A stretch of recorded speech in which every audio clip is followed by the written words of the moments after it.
Today is an opportunity for us to share with you the achievements in establishing the LHD and to inform you about our plans for the future. This public meeting is also one of the mechanisms whereby the board fulfills its duty of accountability to the local community and to the staff of its facilities. It's therefore my privilege to deliver this first Chairman's report. I know I speak on behalf of all the board members when I say it was a singular honour to be appointed by the Minister of Health to take on this responsibility of overseeing the delivery of health care to the communities of southwestern Sydney.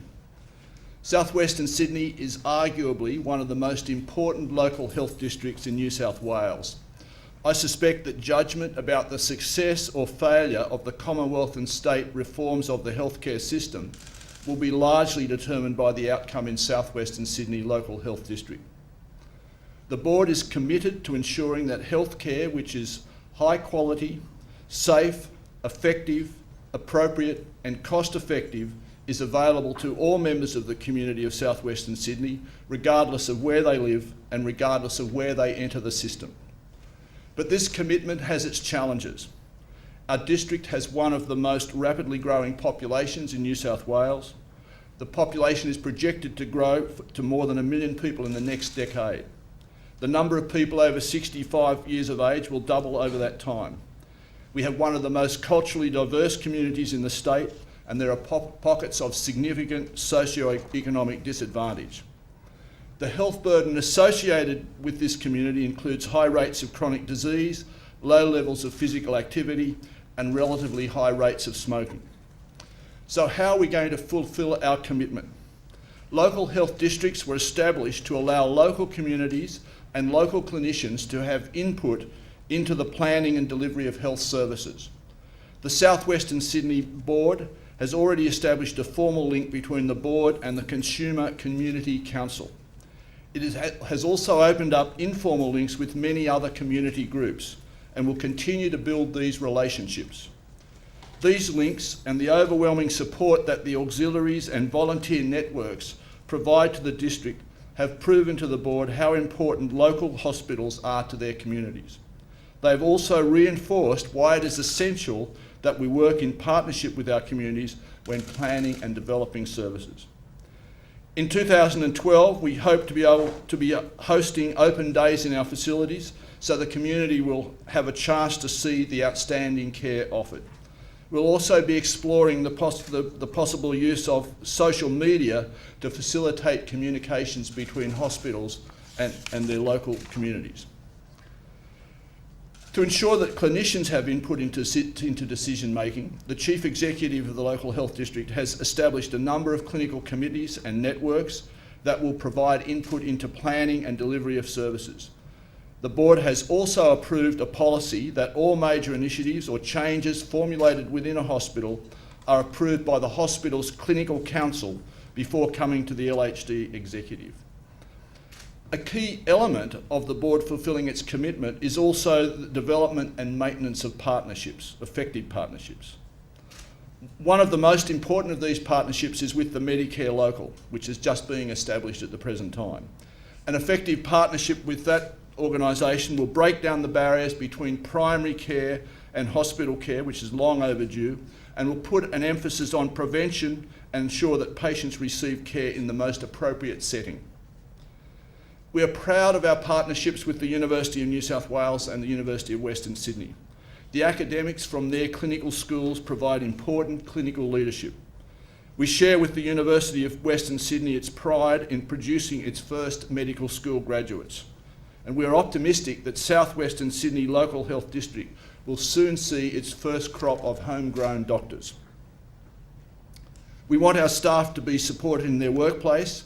We want to provide opportunities for them to grow within our organisation.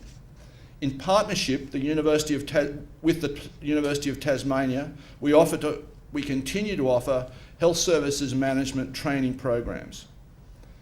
The fostering of research and innovation and the development of an academic environment are crucial aspects of attracting high-quality clinicians and creating a spirit of critical inquiry. In this endeavour, our partnership with the Ingham Research Institute is vital.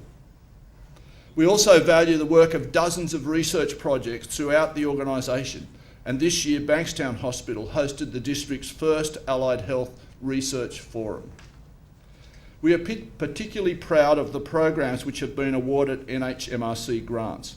One of these, the Gadigal program you will hear about today, illustrates an effective partnership with our Aboriginal and Torres Strait Islander communities. This partnership, together with our partnerships with the Aboriginal medical services in our local health district, should help us to make progress in closing the gap. Now, it's traditional in a presentation from the chair for him or her to talk about buildings, but I'm not going to. I'm going to leave that to the chief executive. Healthcare is actually delivering healthcare is really about people.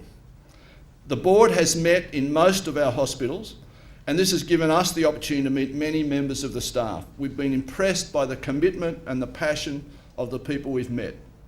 This has not been an easy year because of the changes that are occurring, and I want to pass on the board's gratitude and thanks for the way the staff have remained focused on their jobs despite all these distractions. In return, the board will strive to ensure your workplaces retain a positive culture in which you feel valued and trusted, and in which you have the opportunity to develop and flourish to provide the compassionate care that we know that you naturally aspire to. It's also an opportune time to comment on the executive team of the local health district, led by the Chief Executive, Amanda Larkin. In my 30 years of working in the health system in New South Wales, I've encountered some hard-working people, but I have never encountered people who work as hard as your executive team. The work of establishing the local health district and dividing up the old area health service have in themselves been gargantuan tasks, but the executive has had to oversee these changes while managing the day-to-day running of the system. Few outside the board and the executive will ever know the enormity of the task, and it's not yet complete. But let me assure you, the executive deserve the respect and gratitude of all who are connected with the system. Now, healthcare is not just about hospital care. It's also about prevention, and it's about caring for the chronically ill in the community. I want to assure the staff who provide these services and their patients and clients who are dependent on the services that they are not forgotten. In fact, it is the opposite. For the local health district to fulfil its mission, our preventive and chronic care services will have to be world's best practice. Our partnership with the Medicare local of this area, or this local health district, will be crucial in this regard. Beginning in the new year, the executive will initiate a planning process to develop a strategic plan for the delivery of health services within the LHD. This will be a bottom-up process which will involve extensive consultation with the community and the active participation of our clinicians and staff. Local communities have a vital interest in the clinical services component of the strategic plan. That is the plan about which services are provided in which place.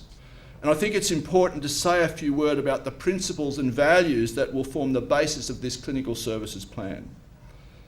First, we need to think about our hospitals and services as a closely integrated network. It will not be possible to provide every service at every hospital. It's understandable that people needing to use clinical services want them to be provided as close to their home as possible. I think it should be possible to define a number of services which need to be accessed frequently and often by unwell patients, and these should be provided throughout the community in a decentralised fashion, and we'll be trying our best to achieve this goal. However, an important tenet that underlies the performance of procedurally based services such as surgery is that patient outcomes the best patient outcomes are achieved by units that do large numbers of procedures. And unfortunately, the converse of that is also true. An important principle that follows from this tenet is that services will only be provided at locations where the board can be assured that they can be done with safety and with high quality. And a fundamental requirement of the principle is that we have to be able to supply appropriately trained and experienced staff. This applies not just to the doctors and nurses of allied health professionals in the unit doing the procedures, but also in the support units. Finally, in planning the delivery of services, we'll have to take equity issues into account. We'll be striving for equity of access and equity of outcome. However, in planning where services are delivered, we will have to balance the benefits to one community and one service against the potential disadvantages to another community and another service.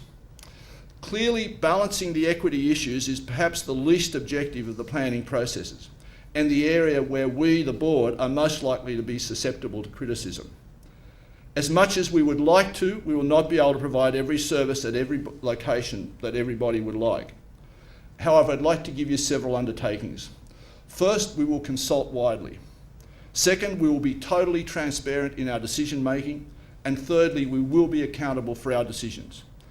At a personal level, I'd like to say it's my ambition that at the end of my period of chairmanship, that South Western Sydney Local Health District will be renowned for the transparency of its decision making. As a doctor, I recognise that our patients come to us seeking help when they're at their most vulnerable phase of their life and their families are often worried and stressed.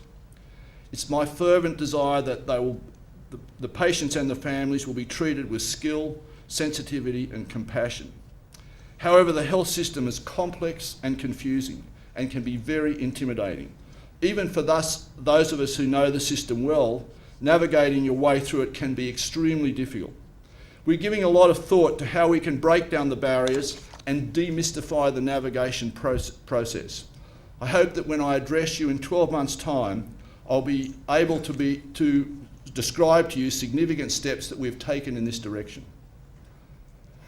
Finally, I would like to say that with the board, the executive, the staff and the community working in close partnership, we will continue to build trust in the healthcare system in South West Sydney. I'm confident that we can evolve into one of the best public healthcare systems in the world, one that is a source of great pride to this local community. Thanks very much.